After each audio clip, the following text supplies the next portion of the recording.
என்னை பின்பற்றி வா. You follow me. என்னை பின்பற்றி. You follow me. ஜெபத்தை கேட்கும் எங்கள் தேவா. டிசம்பர் மாதம் 1ஆம் தேதியிலே நாம் வந்திருக்கிறோம். கடந்த 11 மாதங்கள் நம்மை அதிசயமாய் நடத்தினவர் இந்த நாளிலும் இந்த மாதத்திலும் நம்மை நடத்தத்தக்கதாய் கர்த்தர் இந்த மாதத்தை நிறைவாக்கும் பொழுது, இந்த வருஷத்தை நாம் நிறைவு செய்யும் பொழுது ஒரு நல்ல ஒரு பூரண ஆசீர்வாதத்தோடு நிறைவு செய்யணும். அல்லேலூயா. ஒரு காரியத்தினுடைய துவக்கத்தை பார்க்கிலும் அதன் முடிவு நல்லது அப்படின்னு பைபிள் இருக்குது. அப்படின்னா துவக்கம் எந்த அளவுக்கு ஜகஜோதியாக இருக்குதோ தெரியாது, ஆனால் முடிவு நன்மையாக இருக்கணும். அல்லேலூயா. அந்த நன்மை பெற்றுக்கொள்ளுகிற ஒரு மாதத்திற்குள்ளே தான் நாம் வந்திருக்கிறோம்.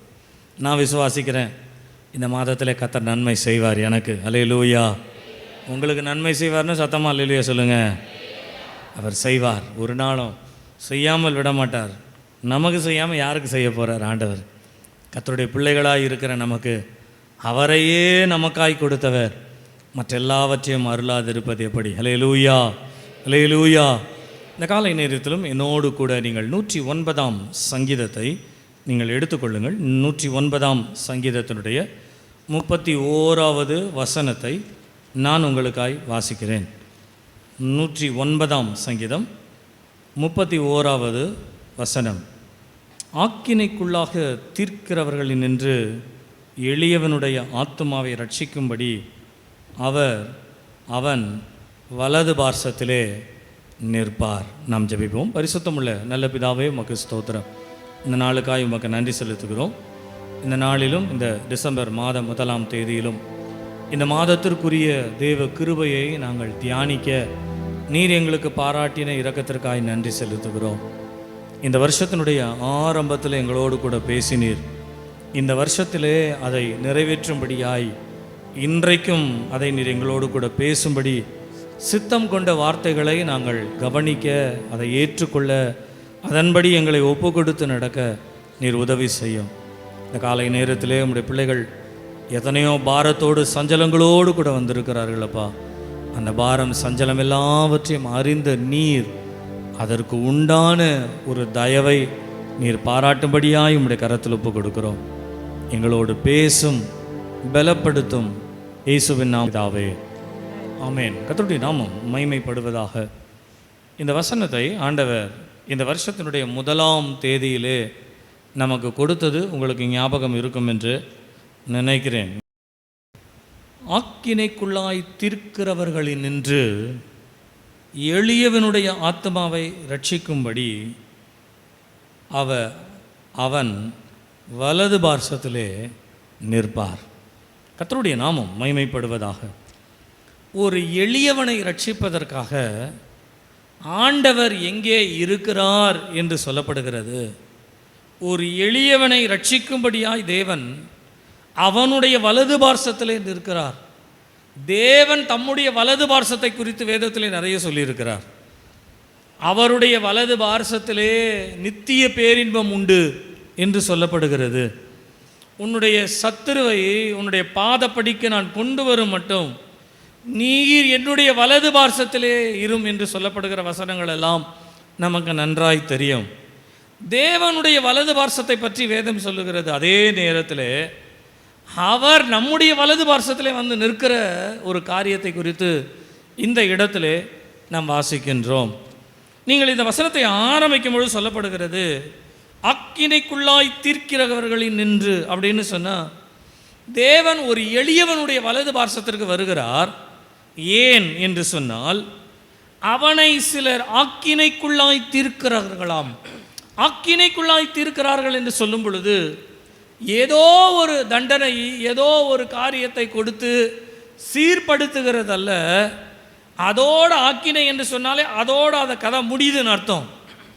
அப்படியானால் உலகத்திலே நான் சொல்லுகிறேன், சில பிரச்சனைகள், சில சூழ்நிலைகள் நமக்கு எப்படி வரோன்னா, இப்படியே நம்ம வாழ்க்கை முடிஞ்சிடும் போல இருக்குது, இப்படியே நம்ம செத்து போயிடுவோம், இப்படியே நம்முடைய காரியம் அவ்வளோதான் போல இருக்குது, இதுக்கு மேலே இதற்கு வேறு ஒரு வழி இல்லை, இப்படியே நம்முடைய சூழ்நிலைகள் எல்லாம் முடிந்துவிடும். இந்த இப்படியே இப்படியே என்று சொல்லப்படுகிற அந்த ஆக்கினையை இந்த காலை நேரத்தில் கர்த்தர் சொல்லுகிறார், அந்த ஆக்கினைக்குள்ளாய் தீர்க்கிற எந்த காரியமாய் இருந்தாலும் அவற்றிலிருந்து நம்மை விடுவிப்பதற்காய், ரட்சிப்பதற்காய் கர்த்தரே நம்முடைய வலது பார்சத்திற்கு வருகிறாராம். அல்லேலூயா, அல்லேலூயா. நாம் அவருடைய வலது பார்சத்தை தேடுகிறோம். ஆனால் வேதம் சொல்லுகிறது, தேடுகிறவர்களுக்கு அவர் நம்முடைய வலது பார்சத்தில் வருகிறாராம். ஏன் என்று சொன்னால் நம்மை ரட்சிக்கும்படிக்கு. அல்லேலூயா, அல்லேலூயா. இந்த ஆக்கினைக்குள்ளாய் தீர்க்கிறது என்று சொன்னால், நான் ஏற்கனவே சொன்னதை உங்களுக்கு ஞாபகப்படுத்தும்படியாய் நான் சொல்லுகிறேன். நீங்கள் யாத்திராகமம் 1ஆம் அதிகாரத்தை நீங்கள் வாசிப்பீர்கள் என்று சொன்னால், இந்த 1ஆம் அதிகாரத்திலே கடந்த வாரத்திலே கூட நான் உங்களுக்கு சொன்னேன், அவர்களுடைய ஜீவனை அவர்கள் கசப்பாக்கினார்கள், கொடுமையான வேலையை வாங்கினார்கள், அவர்களை கடினமாய் அவர்களை நடத்தினார்கள் என்று எகிப்தியர் இஸ்ரவேலருக்கு செய்த படும் கொடுமைகளை பற்றி சொல்லப்படுகின்றது. இந்த கொடுமைகளின் மத்தியிலே நீங்கள் 16வது வசனத்தை வாசிக்கும் பொழுது ஒரு பெரிய ஆக்கினை வருகிறது. என்னவென்றால், அவர்களுடைய ஆண் பிள்ளைகள் எல்லாரையும் கொன்று போட வேண்டும் என்கின்ற ஒரு சட்டம் வருகிறது. அவர்கள் பெற்றெடுக்கிற ஆண் பிள்ளைகள் எல்லாரும் கொன்று போட்டார்களாம். ஒரு அநியாயமாக தோணலையா அது நமக்கு? இவர்கள் பெற்றெடுக்கிற பிள்ளைகளை அவர்கள் கொன்று போடு, இது அநியாயமா இல்லையா? இது நான் சொல்லுகிறேன், அநியாயமான ஒரு ஆக்கினை வருகிறது, அநியாயமாய் செயல்படக்கூடிய ஒரு ஆக்கினை. இவர்கள் தங்களுடைய வேதனையை யாரிடத்தில் சொல்லுவார்கள் என்று தெரியாது. நீங்கள் யோசித்து பாருங்க, அந்த பிள்ளையை பெற்றெடுக்கிற ஒரு தாய்க்கும் தகப்பனுக்கும் எப்படி இருக்கும் தெரியுங்களா? இருதயத்தில் துக்கு துக்குன்னு இருக்கும். ஆண் பிள்ளையா தெரியல, பெண் பிள்ளையா தெரியல. பெண் பிள்ளையா இருந்தால் உயிரோடு இருக்கும், ஆண் பிள்ளையா இருந்தா சொல்லுகிறேன், ஏதோ ஒரு அநியாயம் நம்முடைய வாழ்க்கையில் நடந்து கொண்டே இருக்கிறது. இந்த அநியாயம் என்கின்ற ஒரு ஆக்கினையை அவற்றிலிருந்து நம்மை ரட்சிக்கும்படிக்காக தான் ஆண்டவர் நம்முடைய வலது பார்சத்திலே வந்து நிற்கிறாராம். அல்லேலூயா, அல்லேலூயா. இந்த காலை நேரத்திலே டிசம்பர் மாதம் 1ஆம் தேதியிலே நீங்கள் தேவ சமூகத்திற்கு வரும் பொழுது, யாராகிலும் ஏதாகிலும் சூழ்நிலையாகிலும் உங்களுக்கு அநியாயமாய் உங்களை வீழ்த்தும்படியாய் உங்களை எதிர்த்து நிற்கிறது என்று சொன்னால், அநியாயமாய் சிலர் பேசுகிறார்கள், அநியாயமாய் சிலர் எடுத்துக்கொண்டார்கள், அநியாயமாய் செய்கிறார்கள். இன்னைக்கு ஆண்டவர் சொல்கிறாரு, அந்த அநியாயத்திலிருந்து உன்னை ரட்சிக்கும்படியாக நான் உன் வலது பார்சத்தில் வந்து நிற்கிறேன். நல்ல சத்தமாக சொல்லணும், இன்னும் கொஞ்சம் சத்தம் வரணும். நீங்கள் விசுவாசிச்சிங்கன்னா சத்தம் அதிகமாகணும், அவ்வளோதானே சத்தம். நல்ல கரங்களை உயர்த்துவார். அல்லேலூயா சொல்லுங்க. இந்த சத்தம் எப்பவுமே இருக்கட்டும். கர்த்தர் உங்களை ஆசீர்வதிப்பாராக. நீங்கள் இன்னொரு அநியாயத்தை கூட நீங்கள் 1 ராஜாக்கள் 21ஆம் அதிகாரம் 8வது வசனத்திலிருந்து அந்த அதிகாரம் முழுதும் நீங்கள் வாசித்தீங்கன்னா, ஆகாப்புன்னு என்று சொல்லப்படுகிற ஒரு இஸ்ரவேலின் ராஜா, அவனுக்கு அவனுடைய தோட்டத்திற்கு பக்கத்திலே ஒருவன் சிறிய தோட்டம், நாபோத் என்று சொல்லப்படுகிற ஒருவன் சிறிய தோட்டம் வைத்திருந்தானாம். இந்த ஆகாப் வந்து தன்னுடைய தோட்டத்தில் கீரை செடி போடணுன்றதுக்காக அந்த அந்த அந்த பக்கத்தில் இருந்த தோட்டத்தையும் சிறிய இடத்தையும் கேட்டானா, இந்த இடத்த எனக்கு கொடு, நான் கீரை தோட்டம் போடணும்னு. அப்போ நாபோத் சொன்னானா, இல்லை இது என் தகப்பனுடைய சொத்து, நான் இதை யாருக்கும் கொடுக்க மாட்டேன்னு. உடனே ரொம்ப வேதனையாயிருச்சான் அவருக்கு. அடுத்தவனை சொத்து தான் கிடைக்கலன்னு உடனே ரொம்ப வேதனையாக போயிடுச்சு அவருக்கு. அவர் வேதனையாக வீட்டுக்கு போகிறது அவங்க மனைவி பார்த்த உடனே கேட்குறாங்க, ஏன் ரொம்ப சோகமாக வரீங்க, என்னாச்சு?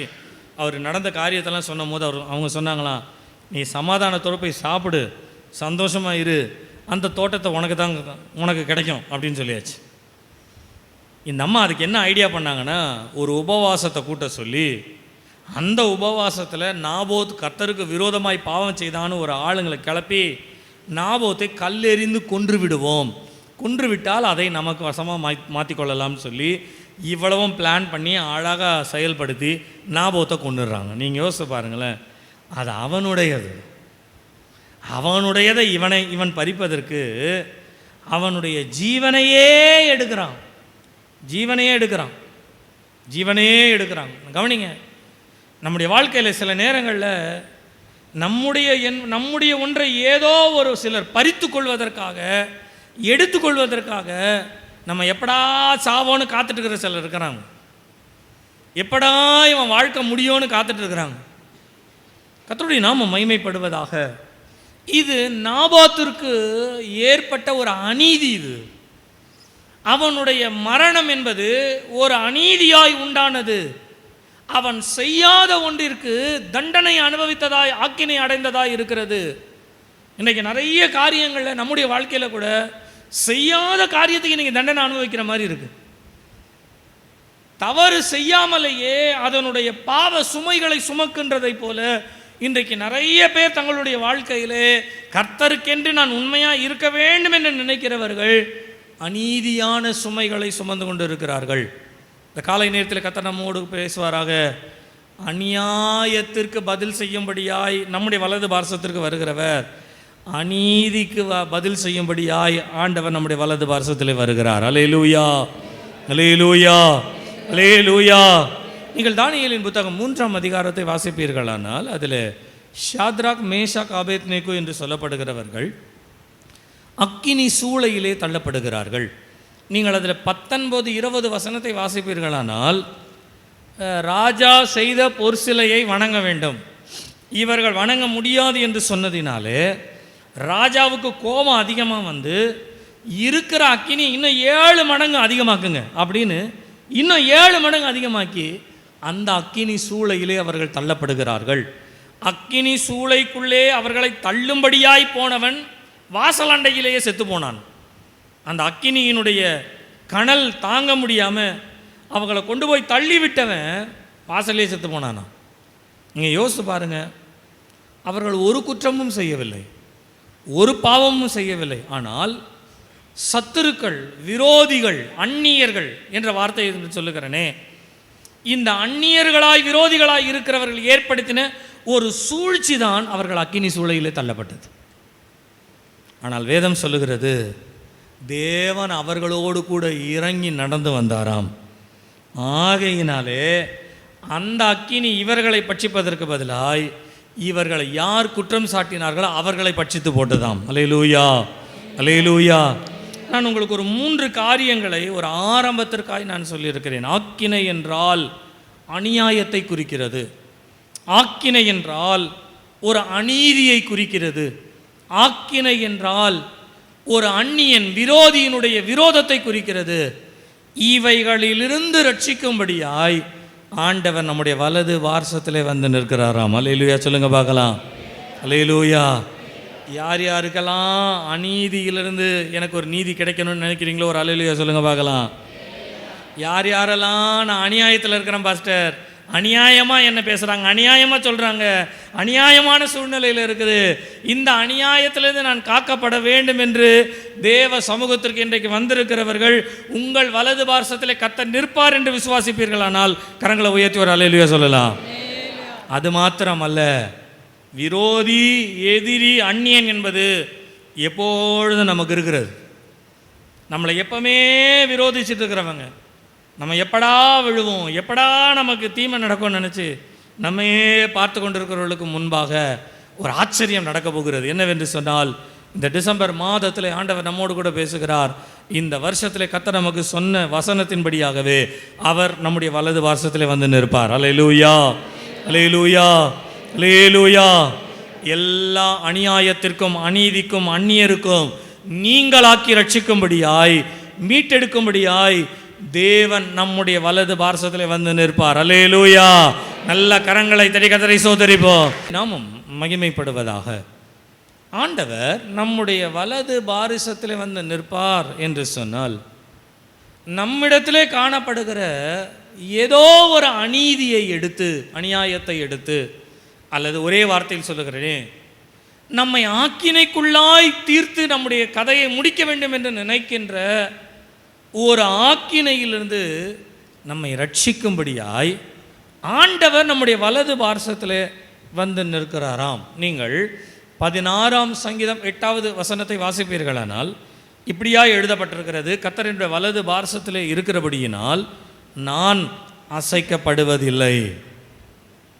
16ஆம் சங்கீதம் 8வது வசனம், நான் அசைக்கப்படுவதில்லை. 121ஆம் சங்கீதம் 5வது வசனத்தை நீங்கள் வாசிப்பீர்களானால் கர்த்தர் என்னுடைய வலது பார்சத்திலே நிழலாயிருக்கிறார் என்று சொல்லப்படுகிறது. நிழலாயிருக்கிறார். நீங்கள் லூக்கா எழுதின சுவிசேஷம் 1ஆம் அதிகாரம் 11வது வசனத்தை நீங்கள் வாசிப்பீர்களானால் பலிபீடத்தினுடைய தூப பீடத்தினுடைய வலது பக்கத்திலே நின்று தேவ தூதன் சொன்னாராம், உன்னுடைய ஜபத்திற்கு, வேண்டுதலுக்கு, விண்ணப்பத்திற்கு கர்த்தர் உனக்கு பதில் கொடுக்கிறார். நீங்கள் வலது பார்சம் என்று சொன்னாலேயே இன்னொரு 3 காரியங்களை நீங்கள் கவனிக்கலாம். ஒன்று, நாம் அசைக்கப்படாதபடிக்கு கர்த்தர் நிற்கிறார். இரண்டாவது, நமக்கு அவர் நிழலாய் இருக்கிறார். மூன்றாவது, நமக்கு பதில் கொடுக்கும்படியாய் இருக்கிறார். கர்த்தருடைய நாமம் மகிமைப்படுவதாக. நான் வேதத்தில் ஆண்டவர் நின்ற ஒரு 3 இடங்களை குறித்து நான் 1ஆம் தேதி சொன்ன அதே பகுதியை நான் திரும்பவும் கொண்டு வருகிறேன். 3 இடங்களிலே தேவன் நின்றார் என்று சொல்லப்படுகிறது. அவர் நின்று எதை செய்தார் என்று ஒரு 3 காரியங்களை நான் உங்களுக்கு சொல்லுகிறேனே. ஆக்கினையை பற்றி ஒரு 3 காரியங்களை சொன்னேன். தேவனுடைய வலது பார்சத்திற்குரிய ஒரு 3 காரியங்கள், நம்முடைய வலது பார்சத்திற்கு வருவார் என்றால் என்ன நடக்கும் என்று ஒரு 3 காரியங்களை சொன்னேன். இந்த செய்தியினுடைய ஒரு மைய பகுதியாய் ஆண்டவர் நிற்கிறார் என்று சொன்னால், if God would stand behalf of us or with us, நம்மோடு கூட அல்லது நம்முடைய சார்பில் தேவன் நிற்கிறார் என்று சொன்னால் நமக்கு ஒரு 3 விதமான ஆசீர்வாதங்கள் நமக்கு கிடைக்கிறது. முதலாவது, வாக்கு பண்ணுகிறவராய் நிற்கிறார், ப்ராமிசர். வல்லமையுள்ளவராய் நிற்கிறார், ப்ரூவர். நம்மை வளமாக்குகிறவராய் இருக்கிறார், ப்ரொவைடர். கர்த்தருடைய நாமம் மகிமைப்படுவதாக. முதலாவது, நீங்கள் ஆதியாகமம் 28ஆம் அதிகாரம் 11வது வசனம் முதல் 13வது வசனம் வரையிலும் வாசிப்பீர்களானால் வாசிங்க. ஒரு இடத்திலே வந்து சூரியன் அஸ்தமித்தபடியினால் அங்கே ராத்தங்கி அவ்விடத்து கற்களில் ஒன்றை எடுத்து தன் தலையின் கீழ் வைத்து அங்கே நித்திரை செய்யும்படி படுத்துக்கொண்டான். அங்கே அவன் ஒரு சொப்பனம் கண்டான். இதோ ஒரு ஏணி பூமியிலே வைக்கப்பட்டிருந்தது. அதன் நுனி வானத்தை எட்டி இருந்தது. அதிலே தேவதூதர் ஏறுகிறவர்களும் இறங்குகிறவர்களுமாயிருந்தார்கள். அதற்கு மேலாக கர்த்தர் நின்று, கர்த்தருடைய நாமம் மகிமைப்படுவதாக. அதற்கு மேலாக கர்த்தர் நின்று யாக்கோபோடு கூட பேசின. நீங்கள் 13வது வசனத்திலிருந்து நீங்கள் 15 வரையிலும் வாசிக்கும் பொழுது யாக்கோபிற்கு ஆண்டவர் ஒரு வாக்கு தத்தத்தை கொடுக்கிறார். நான் உன்னோடு கூட இருந்து நீ போகிற இடமெல்லாம் உன்னை காத்து இந்த தேசத்துக்கு உன்னை திரும்பி வர பண்ணுவேன், நான் உனக்கு சொன்னதை செய்யும் அளவு உன்னை கைவிடுவதில்லை என்று சொல்லி யாக்கோபிற்கு ஆண்டவர் ஒரு வாக்கு தத்தத்தை கொடுத்தார். எனக்கு அருமையான கர்த்தருடைய பிள்ளைகளே, நம்முடைய தேவனுக்கு ஒரு வார்த்தை உண்டு, ஒரு பெயர் உண்டு. என்னவென்று சொன்னால், he is a promise giver. அவர் வாக்குத்தத்தம் பண்ணுகிற ஒரு தேவன். அல்லேலூயா, அல்லேலூயா. நமக்கு அவர் வாக்குத்தத்தம் இல்லாமல் இந்த கிறிஸ்தவ ஜீவியத்திற்கு அழைப்பதில்லை. வாக்குத்தத்தம் இல்லாமல் ஒவ்வொரு நாளும் நம்மை நடத்துவதில்லை. வாக்குத்தத்தம் இல்லாமல் நம்மை தேவன் தம்முடைய சித்தத்தின்படி நம்மை நிலை நிறுத்துவதில்லை. நீங்கள் எங்கே வேதத்தை எடுத்தாலும் வாசித்தாலும் தேவன் நம்மோடு பேசுகிற ஒரு வாக்குத்தத்தம் உண்டு. அல்லேலூயா, அல்லேலூயா. வாக்குத்தத்தம் பண்ணுகிற ஒரு கர்த்தரை நாம் ஆராதிக்கிறோம். நான் சொல்லுகிறேன், யாக்கோபினுடைய இந்த சூழ்நிலையை நீங்கள் வாசிப்பீர்கள் என்று சொன்னால், தன்னுடைய தாய், தகப்பன், தன்னுடைய குடும்பத்தினர் எல்லாரையும் விட்டு ஓடுகிற ஒரு சூழ்நிலையை தான் நாம் இந்த 11ஆம் அதிகாரத்திலே வாசிக்கின்றோம். ஏசாவினுடைய ஆசீர்வாதத்தை எடுத்துக்கொண்டவர் சேஷ்ட புத்திர பாகத்தினுடைய காரியத்தை தனக்காய் அவன் பிரித்து கொண்டான். சிம்பிளாக நான் சொல்லுகிறேனே, ஏசாவினுடைய சேஷ்ட புத்திர பாகத்தையும் ஏசாவிற்கு கிடைக்க வேண்டிய ஆசீர்வாதத்தையும் இரண்டையும் எடுத்துக்கொண்டபடியினாலே ஏசாவினுடைய வெறுப்பிற்கு ஆளானவனாய் அவன் தன்னுடைய தேசத்தை விட்டு ஓடி போகிறான். ஓடி போகும் பொழுது நீங்கள் உங்களுக்கு ஏற்கனவே நான் சொல்லியிருக்கிறேன், யாக்கோபு எந்த இடத்த விட்டு ஓடி போகிறார் தெரியுங்களா? தன்னுடைய தகப்பன் வீடு. சரிங்களா? அது பொதுவாக. ஆனால் நீங்கள் அதை கொஞ்சம் கவனித்து பார்த்தீங்கன்னா, தகப்பனுக்கு அப்புறம் அந்த அந்த அந்த சொத்து, அந்த சேஷ்டபுத்திர பாகம் யாருடையதாக மாறும்? யாக்கோபுக்கு வந்துடும். ஏசாக்கு போவாது, யாக்கோபுக்கு வந்துடும். ஏன்னா அவர் வித்துட்டார். அப்போது தனக்கு சொந்தமாக போகிற இடத்துல, தனக்கு உரிமை உள்ள ஒரு இடத்துல தன்னுடைய இடத்துல எல்லாவற்றுக்கும் மேலா தேவன் வாக்குப்பண்ணம் பண்ணின இடத்துல தான் குடியிருக்க முடியாதபடிக்கு அவன் துரத்தப்படுகிறவனாய் மாறுகிறான். இதில் இன்னொரு செக்டார் என்ன தெரியுங்களா? அவங்க அப்பா சொல்லியிருக்கலாம், ஏப்பா நீ வித்துட்ட, அது அவன்தான் மாறிடுச்சு, அதனால் அவன் தான் இருக்கணும், நீ இன்னொரு இடத்துக்கு போ அப்படின்னு சொல்லி ஏசாவை துரத்தி இருக்கணும், யாக்கோபை நிறுத்தி இருக்கணும். ஆனால் ஏசா தலை தூக்கினதுனால அவனுடைய என்ன சொல்கிறது, பயங்கரமான செயல்கள் என்று சொல்லப்படுகின்ற ஏசா வேட்டையில் வல்லவனாக இருக்கிறதுனால, முரட்டுத்தனமாக இருக்கிறதுனால ஏசாவை கிட்ட தகப்பன் கூட பேச முடியாமல் போயிடுச்சு. தாய் தகப்பன் கைவிடப்பட்ட நிலைமையிலே, யாருமே உதவி செய்ய முடியாத ஒரு நிலைமையிலே இந்த யாக்கோபு ஓடி போகிறான். எனக்கு அருமையான கர்த்தருடைய பிள்ளைகளே, அவன் ஓடி போகிற நிலைமையிலே, உதவியற்ற ஒரு சூழ்நிலையிலே, யாரும் உதவி செய்ய முடியாத ஒரு இடத்துல அவன் தனித்து நிற்கும் பொழுது தான் வேதம் சொல்லுகிறது, ஆண்டவர் அந்த வாக்குத்தத்தத்தை நிறைவேற்றுவேன் என்று வந்து யாக்கோபுக்கு முன்பாக நின்று சொல்லுகிறார். அல்லேலூயா, அல்லேலூயா. இந்த காலை நேரத்தில் நான் ஆவிக்குரிய விதத்தில் பேசுகிறேன், புரிந்து கொள்ளுங்கள். தேவன் உங்களுக்கு கொடுத்த வாக்குத்தத்தத்தை ஒருவேளை மனிதன் தடுக்கும்படியாய், சூழ்நிலை தடுக்கும்படியாய், உங்களுக்கு விரோதமாய் எழும்புகிறவர்கள் தடுக்கும்படியாய், ஏதோ ஒரு விதத்திலே உங்களுக்கு கொடுக்கப்பட்ட வாக்குத்தத்தத்தை நீங்கள் அடையக்கூடாதபடிக்கு தடைகள் வரலாம். ஆனால் இன்னைக்கு காலையில் கர்த்தர் நின்று சொல்கிறார், he stood and said, நின்று அவர் சொல்லுகிறார், நான் உனக்கு வாக்குத்தத்தம் பண்ணினேன், நான் வாக்குத்தத்தம் பண்ணினதை நிறைவேற்றுகிறவராக இருக்கிறேன். அல்லேலூயா, அல்லேலூயா. உங்களுக்கு கொடுக்கப்படுகிற ஒவ்வொரு ஆசீர்வாதமும் வாக்குத்தத்தமும் யாருடையது என்று சொன்னால் அது கர்த்தருடையது. கர்த்தர் நமக்காய் நியமித்தது, கர்த்தர் நமக்கு கொடுத்தது. ஆனால் அதை இந்த உலகம் பறிக்கும்படியாய் நினைக்கிற இடத்துல வேதம் சொல்லுகிறது, கர்த்தருடைய நாமம் மகிமைப்படுவதாக, ஆண்டவர் நின்று அந்த வாக்குத்தத்தங்களின்படி நமக்கு நிறைவேற்றுகிறவராய் இருக்கிறார். அல்லேலூயா, அல்லேலூயா. நீங்கள் இந்த 15வது வசனத்தில் 2 காரியங்களை நீங்கள் வாசிக்கலாம். ஒன்று, நான் உன்னோடு கூட இருந்து உன்னை காத்து என்ற ஒரு வார்த்தை ஆண்டவர் சொல்லுகிறார். உன்னை நான் காத்து கொள்ளுவேன், ப்ரொடெக்ட் யூ. 2வது, நான் உன்னை கைவிடுவதில்லை, கைவிடுவதில்லை, பர்ஃபெக்ட் யூ. 2 காரியங்களை நான் உங்களுக்கு சொல்லுகிறேன். ஒன்று, ஆண்டவர் ஒரு பாதுகாப்பை பற்றி பேச, காத்து, உன்னை காத்து என்று சொன்னால் ஒரு பாதுகாப்பை பற்றி பேசுகிறார்.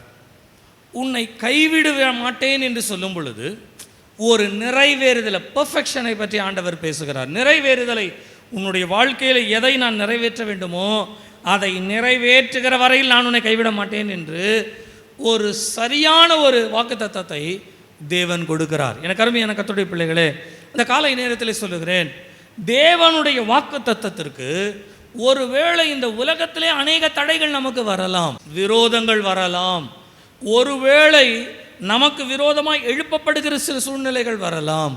ஆனால் அந்த விரோதத்திற்கு முன்பாக வேதம் சொல்லுகிறது, நான் உன்னை காத்துக்கொள்வேன், நான் உன்னை கைவிடாது இருப்பேன். அல்லேலூயா, அல்லேலூயா. நான் அதை புரியும்படியாய் ஒரு 2 உதாரணங்களை மாத்திரம் நான் வேகமாய் சொல்லுகிறேனே. நீங்கள் 31ஆம் அதிகாரம் 29வது வசனத்தை நீங்கள் வாசிப்பீர்களானால், இந்த லாபான் யாக்கோபு ஓடி போனான் என்று தெரிந்து லாபான் யாக்கோபை தொடர்ந்து வருகிறார்.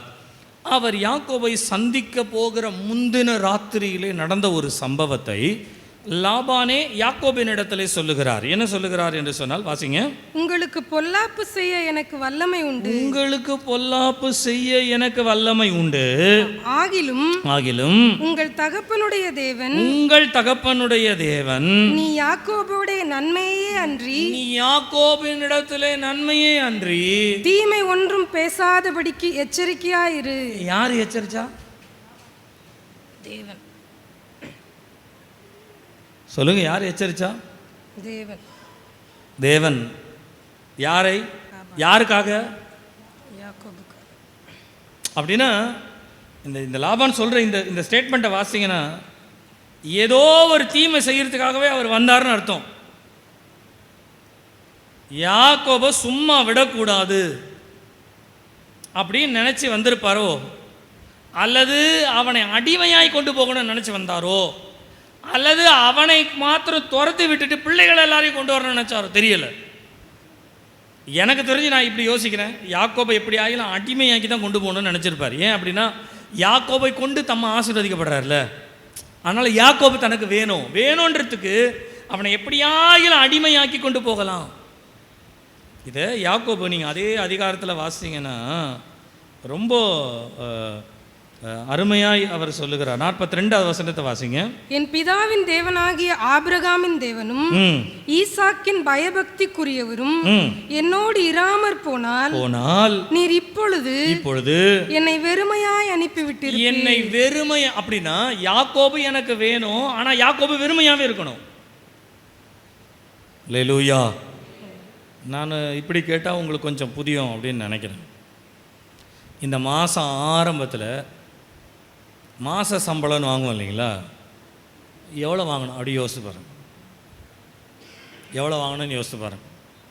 உங்கள் மனசு என்ன தெரியுங்களா சொல்லணும், முதல்ல எல்லா மாதத்தை காட்டிலும் இந்த மாதம் கொஞ்சம் நிறைய தான் வாங்கியிருக்கோம் சம்பளம், சரிங்களா? ஓகே, இப்போ எவ்வளோ இருக்குது அப்படின்னு யோசிங்க. இல்லை, சம்பளம் வந்தால் தான் இனிமேல். அப்படின்னா நீங்கள் எவ்வளவு தான் இதில் சேர்த்தாலும் எவ்வளவு தான் எடுத்தாலும் உங்களை வெறுமையாக்குகிறது தான் இந்த உலகம். நம்ம எப்பவுமே வெறுமையாக இருக்கணும், எப்பவுமே ஒன்றுமே இல்லாமல் இருக்கணும், எப்பவுமே நம்ம கஷ்டத்தின் மத்தியில், இதுதான் உலகம். ஆனால் யாக்கோபு சொல்கிறார், என் தகப்பனாகிய ஈசாக்கின் பயபக்திக்குரியவர் என்னோடு கூட இருக்கிறபடியினாலே நான் வெறுமையாவதில்லை, அவர் என்னை பெருக பண்ணுகிறவராக இருக்கிறார். அல்லேலூயா, அல்லேலூயா, அல்லேலூயா. நான் சொல்லுகிறேன், இந்த காலை நேரத்தில் உங்களுடைய வெறுமைக்கு காரணமாக இருக்கிற சம்பளம் பணம்ன்றதுனால நான் அதே கோர்வையில் சொல்கிறேன்னே, எவ்வளவுதான் சம்பாதிச்சாலும் குழு கட்டுறதுக்கும் அல்லது வட்டி கட்டுறதுக்கும் அல்லது கடன் தீர்க்கிறதுக்கும் இதற்காகவே போயிட்டுருக்கிற காரியத்தில் கர்த்தர் நிற்பார் ஒரு நாள் வந்து. அல்லேலூயா சொல்லுங்க, அல்லேலூயா, அல்லேலூயா. அவர் ஒரு நாள் வந்து நிற்பார். இவைகள் எல்லாம் நம்மை வெறுமையாக்குது பாருங்க. எது நம்மை வெறுமையாக்கணும்னு நினைக்கிறதோ அவைகள் எல்லாவற்றிலிருந்து கர்த்தர் நம்மை மீட்டுக் கொள்ளுவார். அல்லேலூயா, அல்லேலூயா, அல்லேலூயா. பணம் இல்லாமல் நீங்கள் மீட்கப்படுவீர்கள். அப்படின்னா நம்ம இன்னைக்கு கடனை தீர்க்கிறதுக்கு எதையோ கொடுத்து இன்னொருத்த வந்து செய்துட்டு கடன் வாங்கிட்டே தான் இருக்கிறோம். ஆனால் வாக்குத்தத்தம் எப்படி வருது தெரியுங்களா? நீங்கள் மீட்கப்படுவீர்கள், இன்னொரு இடத்துல இருந்து வாங்கி அல்ல, இலவசமாய் நீங்கள் மீட்கப்படுவீர்கள்னு இருக்குது. அல்லேலூயா, அல்லேலூயா. கிரயம் இல்லாமல் மீட்கப்படுவீர்கள் என்று வசனம் சொல்லுகிறது. அப்படியானால் இந்த உலகத்திலே எவைகள் நம்மை வெறுமையாக்குகிறதோ, எது நம்மை வெறுமையாக்கும்படியாய் ஓடுகிறதோ அவைகளின் மத்தியிலே இன்றைக்கு ஆண்டவர் நம்மிடத்தில் வந்து நின்று சொல்லுகிறார், இவைகள் எல்லாவற்றிலிருந்தும் நான் உன்னை காக்கிறவராய் இருக்கிறேன். அல்லேலூயா, அல்லேலூயா, அல்லேலூயா. அப்படியே கண்ணை மூடி கரங்களை உயர்த்தி ஆண்டவருடைய சமூகத்தில் சொல்லுங்க, ஆண்டவரே என்னுடைய கடன் எல்லாவற்றையும் தீர்க்கிறவர், கர்த்தர் காத்துக்கொள்ளுகிறவராய் இருக்கிறார். வாக்கு தத்தம் பண்ணினவர் உண்மையுள்ளவர், அவர் ஒருபோதும் கைவிட மாட்டார். நான் கைவிட மாட்டேன் என்று சொன்னவர், நம்மை காக்கிறவர் நம்மோடு கூட இருக்கிறார். கைவிடாதவர் நம்மோடு கூட இருக்கிறார். நம்மை விட்டு விலகாதவர் நம்மோடு கூட இருக்கிறார். ஓ, கர்த்தருடைய சமூகம் நம்மோடு கூட இருக்கிறது. கர்த்தருடைய சமூகம் நம்மோடு கூட இருக்கிறது. வாக்குத்தத்தம் பண்ணினவர் நம்மோடு கூட இருக்கிறார். அல்லது கரத்தை உயர்த்தி தேவ சமூகத்திலே வாக்கு தத்தம் செய்தவர், வாக்கு தவறிடாரே, மானி இடன் மாறிடுவார், அரன் இயேசு மாறிடாரே. வாக்கு தத்தம் செய்தவர், வாக்கு தவறிடாரே, மானிடன் மாறிடுவார், பரன் இயேசு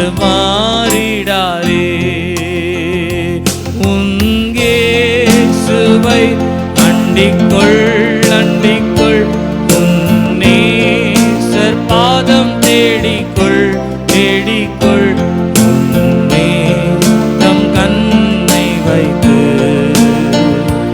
இன்ப பாதை காட்டிடுவார். உன்னே தம் கண்ணை வைத்து இந்த பாதை காட்டிடுவார். கரங்களை உயர்த்தி சேர்ந்து வாக்கு தத்தம் செய்தவர் வாக்கு தவறிடாதே. மானிடன் மாறிடுவான் பரன் இயேசு மாறிடாதே. வாக்கு தத்தம் செய்தவர் வாக்கு தவறிடாதே. மானிடன் மாறிடுவான் பரன் இயேசு மாறிடாதே. கரங்களை உயர்த்தி சொல்லுங்க. வாக்கு தத்தம் பண்ணினவர் உண்மை உள்ளவர், அவர் சொன்னதை செய்கிறவர், அவர் மனம் மாற மாட்டார், மனம் மாற மாட்டார், மனம் மாற மாட்டார். கரங்களை தட்டி கர்த்தரை சோதரிப்போம். எல்லாரும் கரங்களை தட்டி ஓ ராகபாலா தர சந்தரா ரீகபாலா தீரபாலா தியானமா நமக்கு நன்றி செலுத்துகிறோம், நன்றி செலுத்துகிறோம் இயேசுவின் நாமத்தில் பிதாவே, ஆமென், ஆமென். அவர் வாக்குத்தத்தம் பண்ணினார், வாக்குத்தத்தம் பண்ணினவர் கைவிட மாட்டேன் உன்னை காத்துக்கொள்ளுவேன் என்று சொன்னார். நீங்கள் 35ஆம் அதிகாரத்தை வாசிப்பீர்களானால் இந்த யாக்கோபு சுற்றிலும் இந்த சீதோன் என்று சொல்லப்படுகின்ற சுக்கோத் என்று சொல்லப்படுகிற இடத்துல ஒரு பெரிய பிரச்சனை வந்தது. நமக்கு அந்த சம்பவம் நல்லா தெரியும். இந்த சிமியோனும் லேவியும் சேர்ந்து சுக்கோத்தில் உள்ள மனுஷர்கள் எல்லாரையும் கொன்று போட்டார்கள் என்று சொல்லப்படுகிறது. யாக்கோபுக்கு ஒரு பெரிய பயம் வந்துருச்சு. ஐயோ, அவங்க பெரிய கூட்டம் உள்ளவங்க, நான் சின்ன கூட்டம் உள்ளவன், எப்படி ஒரு பயம் வந்தது. ஆனாலும் அந்த 35ஆவது அதிகாரத்தில் நீங்கள் 5வது வசனத்தை வாசிப்பீர்களா? வாசிங்க. பின்பு பிரயாணம் புறப்பட்டார்கள். அவர்களை சுற்றிலும் இருந்த பட்டணத்தாருக்கு அவர்களை சுற்றிலும் இருந்த பட்டணத்தாருக்கு தேவனாலே பயங்கரம் உண்டானதினால் தேவனாலே பயங்கரம் உண்டானதினால் அவர்கள் யாக்கோபின் குமாரரை பின்தொடராதிருந்தார்கள். தேவனாலே ஒரு பயங்கரம் உண்டானதினால். கவனிங்க, நம்மை பற்றின ஒரு பயத்தை நம்முடைய சத்துரு மனசில் கர்த்தர் வைப்பார். விசுவாசிக்கிறவங்க சத்தமாக ஆமேன்னு சொல்லுங்க, நல்ல சத்தமாக சொல்லுங்க. நம்மளை பற்றின ஒரு பயம் இல்லாமல் போச்சு, இல்லை பயம் இல்லாமல் போச்சு. ஆரம்ப நாட்களில் அப்படியே அண்ணன் சொல்லுங்கண்ணே, சரிங்கண்ணே, அதுனே இதுனேன்னு பேசினவங்க தான். சொல்லுங்கக்கா, வாங்கக்கா, போங்கக்கான்னு பேசினவங்க தான். ஐயோ நீ தான், நீங்கள் தான் அப்படின்னு பேசினவங்க தான். உன்னால தான் இறங்கினவங்க தான். கொஞ்ச நாள் ஆனவனை பயம் விட்டு போச்சு. ஆகையினாலே நமக்கு விரோதமான ஒரு திட்டம், நமக்கு விரோதமான காரியங்கள், நம்மை மடங்கடிக்கத்தக்கதான யோசனைகள், இவைகள் எல்லாவற்றிலிருந்து ஆண்டவர் சொல்கிறாரு, நீ போய் உன்னுடைய ஸ்தானத்தில் உன் தகப்பனுடைய வாக்குத்தத்தத்தில் நீ சேருகிற வரையிலும் ஒருத்தரும் உன்னை கை போட மாட்டான். ஒருவரும் உன் மேலே கையை வைக்கிற மாதிரி நான் உன்னை கைவிடுவதில்லை. அல்லேலூயா, அல்லேலூயா, அல்லேலூயா. இந்த உலகத்தில் என்ன வந்தாலும் சரி, கடும் புயல் வரினும் பெரும் காற்று வீசினும் அவர் என்னை கைவிடுவதில்லை. அல்லேலூயா, அல்லேலூயா. நீங்கள் இந்த பகுதியில் 32வது அதிகாரத்தை வாசிக்கும் பொழுது ஒரு இன்ட்ரெஸ்டிங்கான ஒரு காரியத்தை நான் உங்களுக்கு ஏற்கனவே சொன்னேன். இந்த யாக்கோபு தன் தகப்பன் வீட்டுக்கு திரும்பி வருகிற அந்த வழியில் உம்முடைய சகோதரன் 400 பேரோடு வருகிறான்னு கேள்விப்பட்ட உடனே, எதிர்த்து வருகிறான்னு கேள்விப்பட்ட உடனே யாக்கோபு கலங்கி கூட்டத்தை 2ஆக பிரித்து, அதுக்கு பின்பு தேவ சமூகத்தில் தனித்திருந்து புலம்பி அழுது எல்லாமே நடக்குது, எல்லாமே நடக்குது. ஆனால் இதில் மறைந்திருக்கிற ஒரு காரியம் என்னென்னா, யாக்கோபு ஒரு தேவனுடைய சேனையை அவன் பார்க்கிறான்.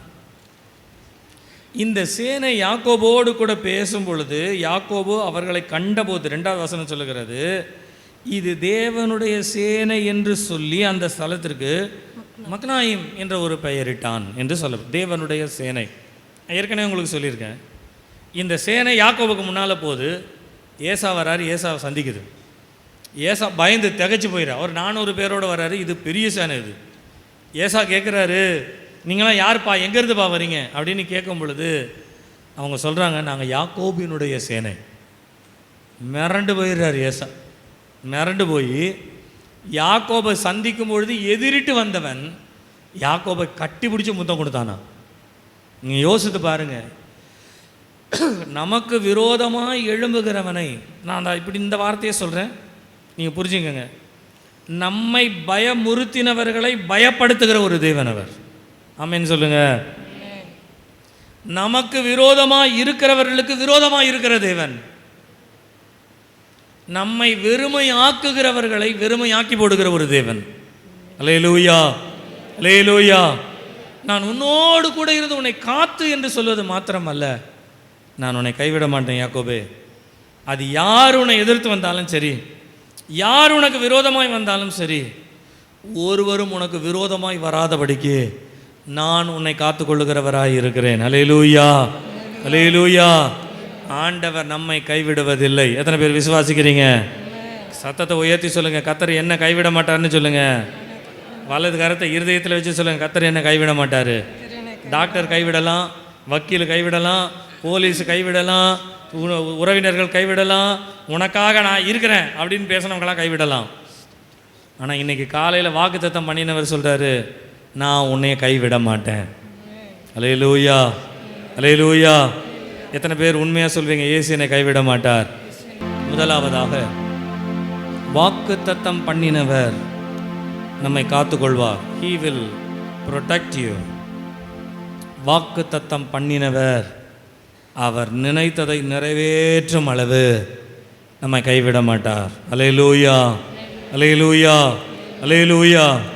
இரண்டாவதாக ஆண்டவர் வந்து நின்ற ஒரு சம்பவத்தை நீங்கள் யாத்திராகமம் 17ஆம் அதிகாரத்தில் நீங்கள் வாசிக்கலாம். 17ஆம் அதிகாரம் 6வது வசனம் வாசிங்க. அங்கே ஓரேபிலே நான் உனக்கு முன்பாக கன்மலையின் மேல் நிற்பேன், நீ அந்த கன்மலையை அடி, அப்பொழுது ஜனங்கள் குடிக்க அதிலிருந்து தண்ணீர் புறப்படும் என்றார். ஓரேபிலே நான் உனக்கு முன்பாக கன்மலையின் மேல் நிற்பேன். முதலாவது ஆண்டவர் யாக்கோபினிடத்திலே வந்து நின்றார், வாக்குத்தத்தம் பண்ணினார். இரண்டாவது மோசேக்கு ஆண்டவர் சொல்லுகிறார், நான் கன்மலையின் மேல் வந்து நிற்பேன் என்று. நீங்கள் இந்த சம்பவத்தை வாசிப்பீர்களானால் ரெவித்தீமு என்று சொல்லப்படுகின்ற ஒரு இடத்திற்கு வருகிறார்கள். இவர்கள் எகிப்திலிருந்து பிரயாணப்பட்டு வருகிற ஒரு வழியிலே வனாந்தரத்திலே அவர்களுக்கு தண்ணீர் கிடைக்காமல் போயிற்று. இந்த தண்ணீர் கிடைக்காமல் போன உடனே இந்த இஸ்ரவேல் ஜனங்க என்ன பண்ணியிருக்கணும்னு சொன்னால், மோசேக்கின் இடத்துல வந்து, மோசே மோசே செங்கடல் 2ஆக பிளந்தீங்களே, மோசே மோசே நீங்கள் இந்த மாறாவின் தண்ணீரை மதுரமாய் மாற்றினீர்களே, மோசே மோசே நீங்கள் வானத்திலிருந்து அப்பத்தை கொடுத்தீர்களே, அதே போல் இப்போ எங்களுக்கு தண்ணி இல்லைப்பா, ஏதாயிலும் ஒரு தண்ணி குடிக்கிறதுக்கு ஏதாயிலும் ஒரு வழி செய்யலன்னு கேட்டிருந்தா மனப்பூர்வமாக ஆண்டவர் செய்திருப்பார். ஆனால் இங்கே வசனம் வாசிக்கும் பொழுது 2வது வசனம் சொல்லுகிறது, அப்பொழுது ஜனங்கள் மோசேயோடே வாதாடி, அது எப்படின்னு சொல்கிறதுன்னு தெரியலை, தமிழில் ரொம்ப அழகாக சொல்லப்படும், வாதாடி. நீங்கள் 3வது வசனத்தை வாசிப்பீர்களானால், ஜனங்கள் அவ்விடத்து தண்ணீர் தவனமாக இருந்தபடியினாலே அவர்கள் மோசேக்கு விரோதமாய் முறுமுறுத்து, வாதாடி விரோதமாய் முறுமுறுத்து. இந்த வாதாடுகிற கூட்டத்தின் மத்தியிலே, முறுமுறுக்கிற கூட்டத்தின் மத்தியிலே ஆண்டவர் சொல்கிறாரு, நான் வந்து நிற்பேன். அல்லேலூயா, அல்லேலூயா. சில நேரங்களில் சிலர் வாதாடுறதுக்கு நம்மளால் பதில் சொல்லவே முடியாது. ஏன் பதில் சொல்ல முடியாதுன்னா, ஒரு காரியம் பேசிக்கிட்டே இருப்பாங்க, நம்ம கேட்ட உடனே அடுத்த காரியத்துக்கு போயிடுவாங்க. அதுலேருந்து ஏதாவது ஒரு காரியத்தை உருப்படியாக பேசினா பதில் சொல்லலாம், மாற்றி மாற்றி பேசினா என்ன பதில் சொல்கிறது? இங்கே ஒன்று பேசுகிறது, அங்கே ஒன்று பேசுகிறது, நமக்கு முன்னால் ஒன்று பேசுகிறது, நமக்கு பின்னால் ஒன்று பேசுகிறது, நம்மோட 4 பேர் இருக்கும்போது ஒன்று பேசுகிறது, யாரும் இல்லாத நேரத்தில் ஒன்று பேசுகிறது. இது என்ன ஏதுன்னு கேட்டால் வாதாடிட்டு இருப்பாங்க. உனக்கு தெரியுமா, உனக்கு புரியுமா, நீ நான் பெரிய ஆளா, இப்படி நம்மக்கிட்ட வாதாடிட்டு கிடக்கிறவங்க நிறைய பேர் இருக்காங்க. வாதாடுகிறது மாத்திரம் விரோதமாய், மோசேக்கு விரோதமாய் பேசின. இவங்கெல்லாம் ஒரு காலத்தில் எகிப்தில் எப்படி இருந்தாங்கன்றது தெரியும் நமக்கு. இங்கே வந்து மோசேக்கு விரோதமாய் பேசுகிறார்களாம். மோசேயை மாத்திரம் ஆண்டவர் ஒரு 40 வருஷம் வனாந்திரத்தில் விடாமல் நேரடியாக கூட்டிகிட்டு வந்திருந்தாருன்னு வச்சுக்கோங்களேன், அந்த எகிப்தியனை கொன்று போட்ட மாதிரி ஒரே எல்லாரையும் கொன்று போட்டு போயிருப்பார். ஒரே வெட்டு தான், காலியாகிருக்கும் எல்லாமே. ஆனால் ஒன்றுமே பண்ண முடியலை. தேவனுடைய நடத்துதல், மோசே என்ன செய்வதென்று தெரியலை. ஆனால் ஆண்டவர் சொன்னார், நீ ஜனங்களுடைய மூப்பரை கூப்பிட்டுட்டு ஓரேப்பினுடைய அந்த கண்மலைக்கு போ, அந்த கண்மலையின் மேல் நான் நிற்பேன். அல்லேலூயா, அல்லேலூயா. நான் அதை இப்படி சொல்கிறேனே, உங்களுக்கு விரோதமாய் வாதாடுகிற யாராய் இருந்தாலும் உங்களுக்கு முன்பாய் கர்த்தர் நிற்பார். அல்லேலூயா. அவன் வாயை அடைக்கிறதுக்காக கர்த்தர் நிற்பார். அவனை வாயை மூட வைக்கிறதுக்காக கர்த்தர் காரியங்களை செய்வார். வாதாடுகிறவர்கள் மத்தியிலே, விரோதிக்கிறவர்கள் மத்தியிலே கர்த்தருடைய நாமம் மகிமைப்படுவதாக. நான் மோசேயினுடைய வாழ்க்கையில் அநேக விரோதங்களிலே ஒரு 2 விரோதத்தை, வாதாடுதலை நான் உங்களுக்கு சொல்லுகிறேன். நீங்கள் என்னாகமம் 12ஆம் அதிகாரத்தை நீங்கள் வாசிப்பீர்களானால், மோசேயினுடைய சொந்த சகோதரனும் சகோதரியும் வாதாடுகிறார்கள். நீங்கள் என்னாகமம் 16ஆம் அதிகாரத்தை வாசிப்பீர்களானால், கோராகின் கூட்டத்தார் என்று சொல்லப்படுகிற கோராகினுடைய கூட்டம் மோசேக்கு விரோதமாய் வாதாடுகிறார்கள். நீங்கள் இந்த 2 இடத்துலையும் பார்த்தீங்கன்னா விரோதிக்கிறார்கள், வாதாடுகிறார்கள், எதிர்த்து நிற்கிறார்கள், முறுமுறுக்கிறார்கள். மோசே நேராக கர்த்தருடைய பாதத்தில் போய் விழுறார். கர்த்தருடைய பாதத்தில் விழுறார். நீங்கள் இந்த 2 இடத்துலையும் வாசித்தீங்கன்னா 2 காரியங்களை ஆண்டவர் செய்கிறார். ஒன்று முதலாவது, மோசே உண்மை உள்ளவன் என்பதை நிரூபிக்கிறார். இரண்டாவது, மோசேயின் மூலமாய் கர்த்தர் பேசி கர்த்தர் தான் காரியத்தை செய்கிறார் என்பதை உறுதிப்படுத்துகிறார். நான் உங்களுக்கு சம்பவம் சொன்னேன்னா உங்களுக்கு புரியும். அதனால தான் ஆங்கிலத்தில் நான் ப்ரூவர் என்று நான் சொன்னேன். He proved Moses. அவர் மோசேயை நிரூபித்தார். எப்படி என்றால் தன்னுடைய வல்லமையினாலே நிரூபித்தார். எப்படி அவர் நிரூபித்தார் என்று சொன்னால், நீங்கள் இந்த மோசேயை குறித்து ஆரோனும் மிரியாமும் அவர்கள் 2 பேரும் வாதாடுகிறார்கள். இந்த என்னாகமம் 12ஆம் அதிகாரத்தில் வாசிங்கன்னா எத்தியோப்பிய ஸ்ரீயை குறித்து என்ற ஒரு வார்த்தை அதில் வருகிறது. எத்தியோப்பிய ஸ்ரீயை பற்றின ஒரு வாக்குவாதம். நம்ம அதுக்குள்ளே போக வேண்டாம், நேரம் இல்லை நமக்கு. அந்த இதெல்லாம் உங்களுக்கு நல்லாவே தெரியும், நான் அதுக்குள்ளே போகலை. அந்த வாக்குவாதம் வரும்பொழுது ஆண்டவர் சொல்கிறாரு, மோசே என்னுடைய வீட்டில் எங்கும் உண்மை உள்ளவன். அல்லேலூயா சொல்லுங்க. யார் சொன்னா தெரியுங்களா? யார் சொன்னா தெரியும்? ஆண்டவர் சொன்னார். வேறு யாரும் சொல்லலை. வேறு யாராவது வந்து இப்பா அவன் ஆண்டவருக்கு முன்னாடி உண்மை உள்ளப்பா அப்படி இல்லை. ஆண்டவரே சொல்கிறாரு, இங்கே பாருங்க, நீங்கள் அவனை பற்றி என்ன வேணாலும் நினச்சிக்கோங்க, ஆனால் அவன் யாருன்னா என்னுடைய வீட்டில் என்னுடைய இருதயத்தில் எங்கும் உண்மை உள்ளவன். அல்லேலூயா, அல்லேலூயா, அல்லேலூயா. நீங்கள் எங்கும் உண்மை உள்ளவனா? எங்கே உண்மை உள்ளவன் தெரியுங்களா? எங்கே உண்மை உள்ளவன் தெரியுங்களா? என்னுடைய வீடுன்னு சொன்னால், என்னுடைய வீடுன்னு சொன்னால் பழைய ஏற்பாட்டில் கர்த்தருடைய ஆலயம், சரிங்களா? புதிய ஏற்பாட்டில் நீங்களே தேவனுடைய ஆலயம். நீங்களே தேவனுடைய ஆலயம் சொல்லப்பட்ட இந்த சரீரத்திற்குள்ளே ஆண்டவர் ஒரு இடத்த பார்க்குறார். இங்கேனா நீங்கள் மத்தேயு 6ஆம் அதிகாரத்தில் நீங்கள் வாசித்து பார்த்தீங்கன்னா, அந்தரங்கத்தில் பார்க்கிற உன் பிதா அப்படின்னா மோசேயினுடைய அந்தரங்கம் என்னன்றது ஆண்டவருக்கு தெரியும். ஆண்டவர் சொல்கிறாரு, அவன் உண்மை உள்ளவன். அல்லேலூயா, அல்லேலூயா. கவனிங்க, நம்ம எல்லாரும் சின்ன சின்ன காரியங்களிலே தவறுகிறவர்கள் தான். ஆனாலும் நம்முடைய உண்மை என்னன்றது ஆண்டவருக்கு மாத்திரம்தான் தெரியும். நம்ம ரைட்? நான் சொல்கிறது உண்மை தானே? குறைவுள்ளவர்கள் தான், அதில் நம்ம எந்த நம்ம குறைவுள்ளவர்கள் தான். ஆனால் இந்த குறைவுள்ளவர்களாக இருந்தாலும் நம்ம எந்த இடத்துல இடறோம், எந்த இடத்துல நம்ம வந்து ஆண்டவரே என்னை மன்னியோன்னு சொல்லி கேட்குறோம், எந்த இடத்துல மனஸ்தாபப்படுறோன்ற உண்மையை தேவன் அறிவார். நான் சொல்கிறேன், நீங்கள் தேவனிடத்தில் மனஸ்தாபப்பட்டு ஒப்பு கொடுக்கிற உண்மை உங்களிடத்தில் இருக்குமானால் தேவன் உங்களை நிச்சயமாய் நிரூபிக்கிறவராயிருக்கிறார். அல்லேலூயா, அல்லேலூயா. உண்மை உள்ளவன்றது மாத்திரம் இல்லை, ஆண்டவர் உறுதிப்படுத்தினாராம். இந்த மோசே தான் ஆரோனை ஊழியத்துக்கு கொண்டு வந்து இந்த கோராகின் கூட்டத்தார் கேட்குறாங்க, ஆண்டவர் மோசே மூலமாக தான் பேசுவாரா? மோசே மாத்திரம்தான் ஊழியம் செய்யணுமா, ஆரோன் மாத்திரம்தான் செய்யணுமா, நாங்கள் செய்யக்கூடாதா? அப்போ ஆண்டவர் சொல்கிறாரு, எல்லாருடைய கோலையும் வாங்கி 12 கோத்திரத்தோட கோலையும் வாங்கி நீ உடன்படிக்கை பெட்டியில் வெயி.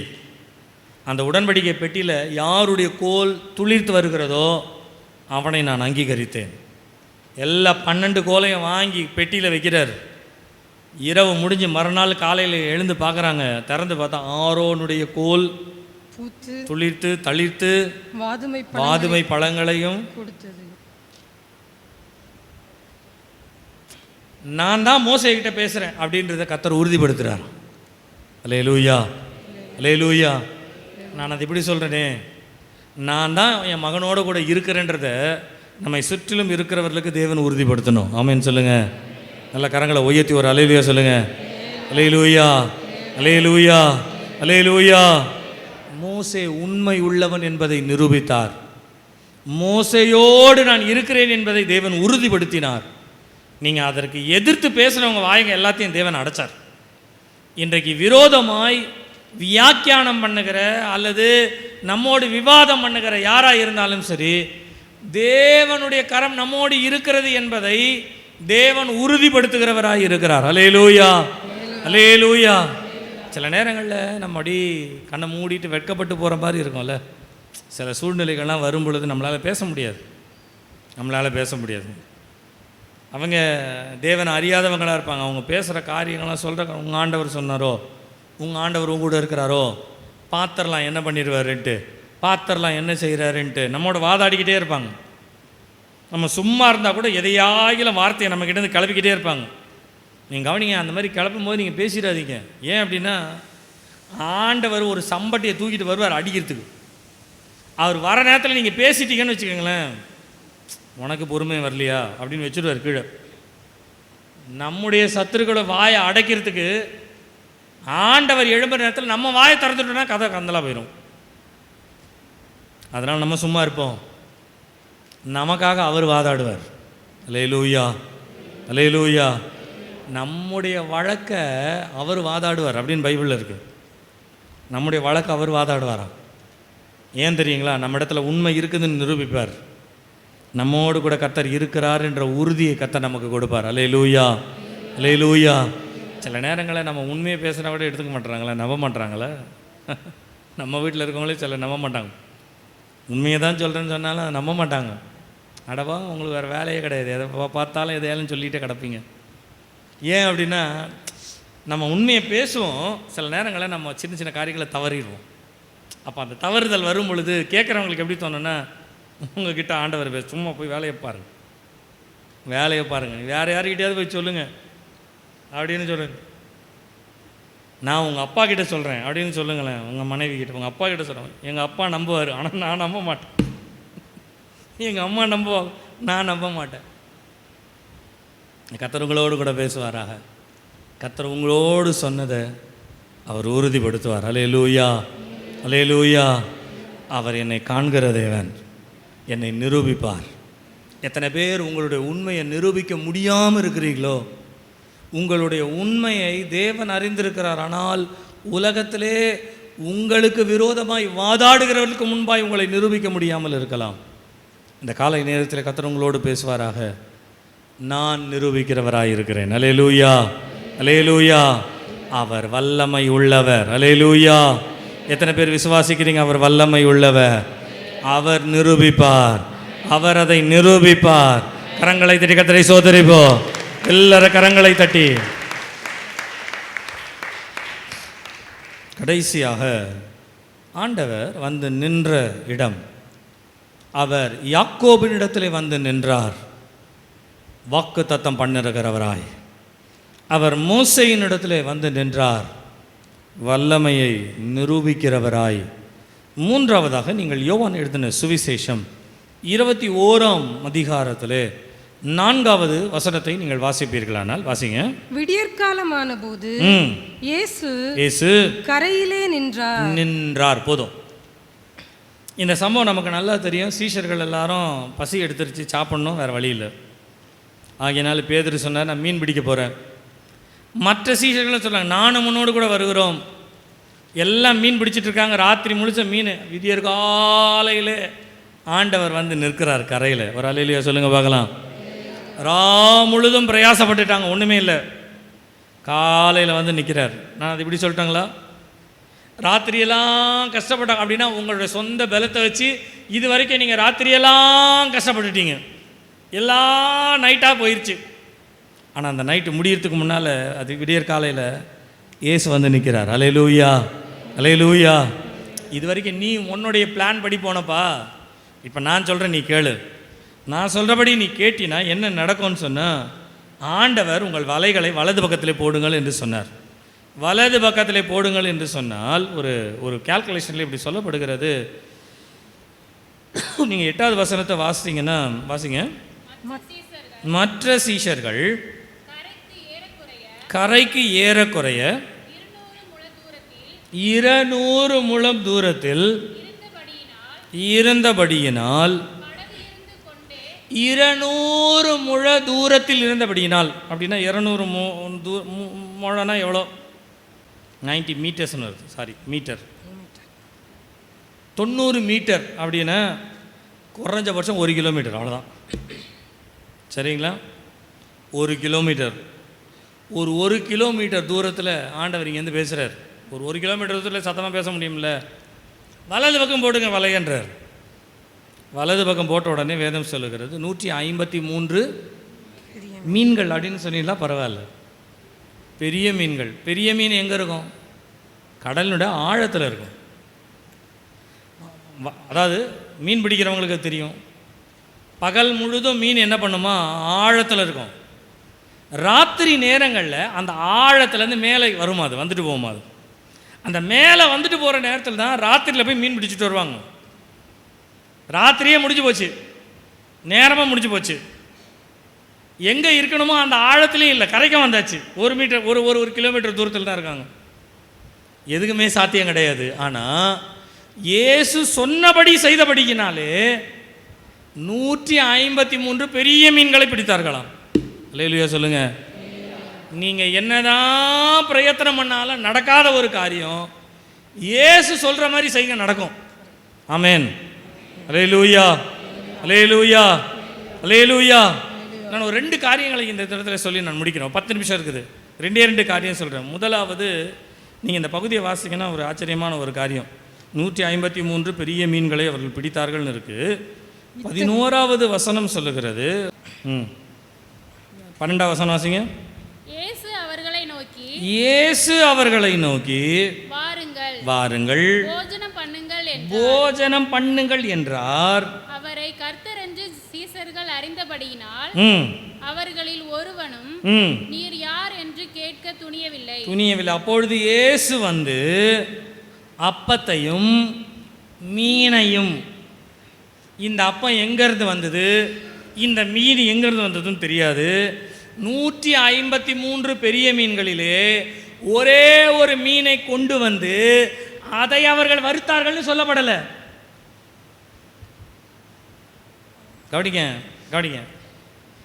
இவர்கள் பிரயாசப்பட்டார்கள், கிடைக்கவில்லை. ஆண்டவர் சொன்ன வார்த்தையின்படி பிரயாசப்பட்டார்கள், கிடைத்தது. ஆனால் கிடைச்ச மீன்லேருந்து ஆண்டவர் அவர்களை போஷிக்கல. ஆண்டவரே ஒரு மீனை ஆயத்தப்படுத்தி வச்சிருந்தார், அதனாலே போஷித்தாராம். அல்லேலூயா, அல்லேலூயா. நல்லா கவனிங்க. நான் கடைசி குறிப்பை நான் முடிக்கிறேன். தேவன் நம்மை சந்திக்கிறவராய், He will provide, நம்மை வளமாக்குகிறவராய் இருக்கிறார். எப்படி வளமாக்குகிறார் என்று சொன்னால், நம்முடைய கிரியை வைத்தல்ல, அவருடைய திட்டத்தின்படி நம்மை நடத்துகிறார். அல்லேலூயா, அல்லேலூயா. கர்த்தர் நம்ம ஆசீர்வதிப்பார் அப்படின்னு ஒரு வார்த்தை வைத்துக் கொள்ளுங்களேன். எப்படி ஆசீர்வதிப்பார்னா, நம்ம உடனே யோசிப்போம், நம்ம தாத்தா சொத்து ஒன்று இருக்குது, அது விற்றுட்டோன்னா அதுலேருந்து நமக்கு பணம் வரும், அதை வச்சு நம்ம பார்த்துக்கலாம். தாத்தா சொத்து இருக்குது. உங்கள் மனசில் நீங்கள் 153 மீனை வச்சுக்கோங்க. ஆனால் எவனுக்கு தெரியும் அது அந்த காலத்தில் எவன் ஏமாத்திட்டு போக போகிறான்னு? யாருக்கு தெரியும்? யாருக்கு தெரியும்? அப்போ இல்லை, மீன் இல்லை, சாப்பிட்றதுக்கு எதுவும் இல்லை. 153 பெரிய மீனை பார்த்த உடனே ரொம்ப மகிழ்ச்சி ஆயிடுச்சு. ஆனால் ஆண்டவர் சொன்னார், இங்கே பாரு, உலகத்தில் இருக்கிறத வச்சு மகிழ்ச்சி அடையாத. உலகத்தில் உனக்கு எது கிடைக்குதோ அது மாறிடும், ஆனால் நான் உனக்கு கொடுக்குறது தான் நிரந்தரம்னு சொல்லி ஆண்டவரே அப்பத்தையும் மீனையும் கொடுத்தாராம். கரங்களை உயர்த்தி ஒரு அல்லேலூயா சொல்லுங்க. நான் உங்களுக்கு சொல்லுகிறேன், நான் உங்களுக்கு இயேசுவின் நாமத்தினால சொல்லுகிறேன், நீங்கள் எங்கேருந்து வாங்கி என்ன கஷ்டப்பட்டாலும் இந்த கஷ்டம் தீராது. தேவ சமூகத்தில் நீங்கள் உட்காந்து பாருங்கள், அவர் சொல்லுவாருக்கு எல்லாமே தீர்ந்துடும். ஆமேன்னு சொல்லுங்க. நம்முடைய காரியத்தை வச்சு ஆண்டவர் ஏதாவது செய்வாரா? அப்படி செய்ய மாட்டார். திராட்சை ரசம் குறைவுபட்ட பொழுது மரியாள் வந்து சொன்னாங்க. என்ன சொன்னாங்க சொல்லுங்க? அவர்களுக்கு திராட்சை ரசம் குறைவு. அப்போ இயேசு என்ன சொன்னார்? என்னுடைய வேலை இன்னும் வரவில்லை, ஸ்ரீயே உனக்கும் எனக்கும் என்ன. ஏன் வேலை என்ன வரலன்னாரு சொல்லுங்க? ஏன் வரலன்னாரு? ஆண்டவருக்கு தெரியும். இவர் ஜோம் பண்ணி இவர் கொடுத்தாருன்னா முந்தின ரசத்தை பார்க்கலாம் பிந்தின ரசம் நல்லா இருக்கும். ஆகையினால நம்மால் என்ன பண்ணுவானா, முந்தின ரசம் வேஸ்ட்டாக போயிடும்ட்டு ரெண்டுத்தையும் கலந்துருவானுங்க. ஏன் கல்யாணத்துக்கு போனோடனே முதல்ல பந்தியில் உட்காந்து சாப்பிட்றோம்? சாம்பாராக கிடைக்கும். மூணாவது பந்திக்கு போனோன்னு வச்சுக்கோங்களேன், சாம்பார் ரசமாக சேர்ந்து வரும். நாலாவது பந்திக்கு போனோன்னு வச்சுக்கோங்களேன், அது கூட இருக்காது. ஏன் அப்படின்னா நம்ம ஆள் சாம்பாரையும் ரசத்தையும் கலந்து அடிக்கிறவன்னு எல்லாருக்கும் தெரியும்.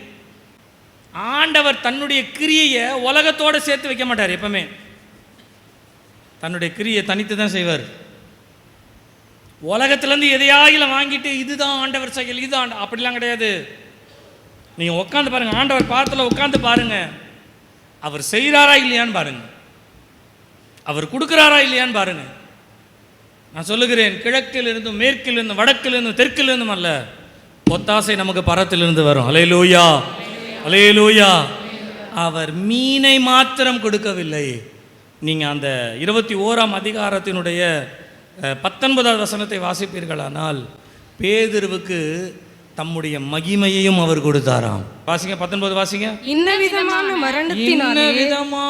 மரணத்தினாலே அவன் தேவனை மகிமைப்படுத்த போகிறான். அவன் தேவனை மகிமைப்படுத்த, அப்படின்னா தேவனை மகிமைப்படுத்துவதற்கான ஒரு மகிமையை பேதுருவுக்குள்ளே ஆண்டவர் வைத்தார்.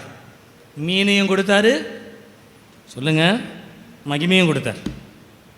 மகிமையும் கொடுத்தார். இந்த மீனோ மகிமை எங்கேருந்து வந்தது தெரியுங்களா? பேதுரு கஷ்டப்பட்டதில்லை, தேவன் தன்னையே இந்த உலகத்தில் நமக்காய் கொடுத்ததிலிருந்து நமக்கு கொடுத்தார். அல்லேலூயா. தம்முடைய சரீரத்தை நமக்கு அப்பமாய் கொடுத்தார், தம்முடைய இரத்தத்தை நமக்கு திராட்சரசமாய் கொடுத்தார். தம்மையே தேவன் நமக்காய் கொடுத்ததனுடைய அடையாளம் அது. அல்லேலூயா, அல்லேலூயா, அல்லேலூயா. இந்த காலை நேரத்தில் கர்த்தர் உங்களோடு பேசுவாராக. நான் 3 காரியங்களை சொன்னேன். நம்முடைய தேவர் வாக்கு தத்தம் பண்ணுகிறவர், ப்ராமிசர். நம்முடைய தேவன் வல்லமையுள்ளவர், ப்ரூவர். நம்முடைய தேவன் வளமாக்குகிறவர், ப்ரொவைடர். அவர் வாக்கு தத்தம் பண்ணினபடியே செய்வார். அவர் தம்முடைய வல்லமையினால் நம்மை நிரூபிப்பார். அவர் நம்மை தம்முடைய கிருபையினால் வளமாக்குவார். உலகத்தில் வேறு யாரும் கொடுத்தில்லைங்க. நீங்கள் ஆண்டவரிடத்தில் இன்றைக்கி ஆராதனையை விட்டு போகும் பொழுது மனசில் தீர்மானம் எடுத்துக்கோங்க, எனக்கு யாரும் உதவி செய்ய வேணாம், கர்த்தர் செய்வார். ஆமேன்னு சொல்லுங்கள், சத்தமாக சொல்லுங்கள். நீங்கள் வைராக்கியத்தோடு சொல்லுங்கள், யாரும் செய்ய வேணாம், கர்த்தர் செய்வார். யாரும் கொடுக்க வேணாம், கர்த்தர் கொடுப்பார். யாரும் தர வேண்டாம், கர்த்தர் தருவார். யாரும் தூக்க வேண்டாம், கர்த்தர் என்னை தூக்கி எடுப்பார். யாரும் எனக்கு உதவி செய்ய வேணாம், ஆண்டவர் செய்வார். விசுவாசிக்கிறீங்களா? விசுவாசிக்கிறீங்களா? எழுமி நிலுங்க பார்க்கலாம், ஜெபம் பண்ணிட்டு போவோம். தேவ சமூகத்தில் இன்றைக்கு ஒரு வைராக்கியத்தோட ஆண்டவர் அதை செய்வார். கர்த்தர் எனக்கு அதை செய்வார். வானமும் பூமியும் ஒளிந்து போனாலும் கர்த்தருடைய வார்த்தை ஒளிந்து போவதில்லை. கர்த்தருடைய வார்த்தை நம்மை விட்டு விலகுவதில்லை. அவர் வாக்கு தத்தம் செய்கிறவர், வாக்கு தத்தம் பண்ணினவர், உண்மையுள்ளவர். அவர் ஒரு நாளும் நம்மை கைவிட மாட்டார். அவர் ஒரு நாளும் நம்மை விட்டு விலக மாட்டார். எத்தனை பேர் விசுவாசிக்கிறீங்க? எத்தனை பேர் விசுவாசிக்கிறீங்க? தேவ சமூகத்தில் வாய்களை திறந்து கரங்களை உயர்த்தி சொல்லுங்க, வாக்கு தத்தம் பண்ணினவர், உண்மையுள்ளவர், உண்மையுள்ளவர், உண்மையுள்ளவர். அவர் வல்லமையுள்ளவர், அவர் வளமாக்குகிறவர். ஒருபோதும் என்னை கைவிட மாட்டார், ஒருபோதும் என்னை விட்டு விலக மாட்டார். ஓ ஹalleluya, ஹalleluya.